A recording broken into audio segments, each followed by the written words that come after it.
How to add or remove apps to Edge panels on Samsung Galaxy S26, S26 Plus or Ultra. First, let's return back to the home screen.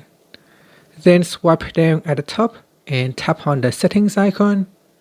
Now in settings, we then scroll down and tap on display. After that, scroll down and tap on Edge panels. Tap on the left hand side panel. Then tap on panels. At the top here, to add or remove apps, tap on the apps panel and then go down and tap on edit. In edit, you can scroll down and look for the apps that you want to add to your application list in here.